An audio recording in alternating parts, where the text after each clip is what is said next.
بسم اللہ الرحمن الرحیم السلام علیکم ورحمۃ اللہ وبرکاتہ۔ امید کرتے ہیں کہ آپ سب خیریت سے ہوں گے۔ الحمدللہ ہم بھی خیریت سے ہیں اور اللہ تعالیٰ کی تمام نعمتوں کے اوپر اس کا شکر ادا کرتے ہیں اور اس کی پیارے محبوب مصطفیٰ کی امت کے لیے اللہ تعالیٰ سے خیر و عافیت طلب کرتے ہیں۔ اللہ تعالیٰ کی بہت بڑی بڑی نعمتوں میں ایک نعمت یہ بھی ہے، ایک اللہ تعالیٰ کی رحمت اور فضل و کرم یہ بھی ہے کہ اس نے ہمیں اولاد سے نوازا ہے۔ یعنی اولاد اتنی بڑی اللہ تعالیٰ کی نعمت ہے کہ جس کا ہم اندازہ بھی نہیں لگا سکتے ہیں۔ اگر کوئی انسان اولاد کی اہمیت کو جاننا چاہے تو وہ ان لوگوں سے جا کے پوچھے جو اولاد کی نعمت سے محروم ہیں کہ وہ کس طرح اپنی زندگی کو گزارتے ہیں اور اس نعمت اور رحمت کی خواہش کرتے ہیں۔ اللہ تعالیٰ کی ذات اقدس نے جن کو اولاد کی نعمت سے نوازا ہے، اولاد کی رحمت سے نوازا ہے، تو اللہ تعالیٰ نے ان کے لیے ایک طریقہ کار بھی بتایا ہے، اور وہ طریقہ کار یہ ہے کہ اپنی اولاد کے اندر برابری کا سلوک کرو۔ یعنی آپ اپنے بیٹوں کو بیٹیوں پر ترجیح نہ دو یا بیٹیوں کو بیٹوں پر ترجیح نہ دو، ان کو برابری کا سلوک ان کے ساتھ رکھو، کیونکہ اگر برابری کا سلوک ہم نہیں رکھتے ہیں تو اس سے کیا ہوتا ہے، تو اس کے لیے رسول اللہ صلی اللہ علیہ وآلہ وسلم کی ایک پیاری حدیث ہے کہ جس کے اندر ایک صحابی جو رسول اللہ صلی اللہ علیہ وآلہ وسلم کے پاس آئے اور انہوں نے اپنی ایک اولاد کے ساتھ محبت کا اظہار کیا اور باقی اولاد کے ساتھ وہ معاملہ نہیں کر رہے تھے جو ایک کے ساتھ کر رہے تھے، تو اس کے لیے پھر رسول اللہ صلی اللہ علیہ وآلہ وسلم کا کیا فرمان ہوا۔ حضرت نعمان بن بشیر انصاری رضی اللہ تعالیٰ عنہ بیان کرتے ہیں کہ ان کے والد نے بطور خاص انہیں اپنا کچھ مال دیا۔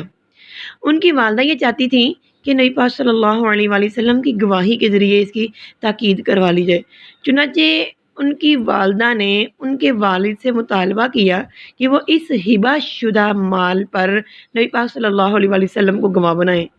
چنانچہ جب ان کے والد انہیں لے کر نبی پاک صلی اللہ علیہ وسلم کی خدمت میں حاضر ہوئے تاکہ آپ اس کے گواہ بن جائیں، یعنی اس ہبہ کے، یعنی اس تحفے کے، تو آپ نے ان سے پوچھا کیا تم نے اس طرح کا ہبہ اپنی ساری اولاد کو کیا ہے؟ انہوں نے جواب دیا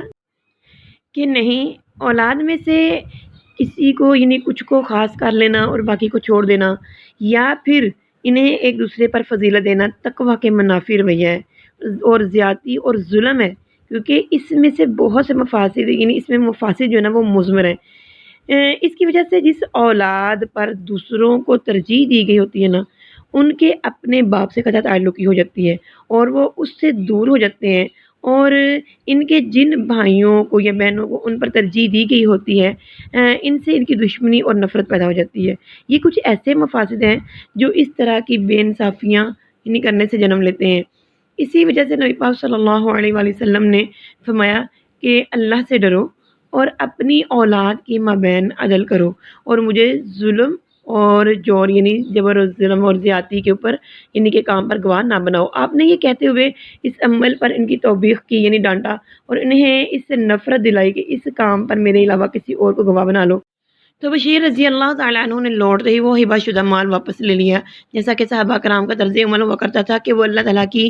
قائم کردہ حدود کی پاسداری کیا کرتے تھے۔ تو اللہ تعالیٰ سے یہ دعا کرتے ہیں کہ اللہ تعالیٰ ہمیں اپنی اولاد کے اندر انصاف کرنے کی توفیق عطا فرمائے۔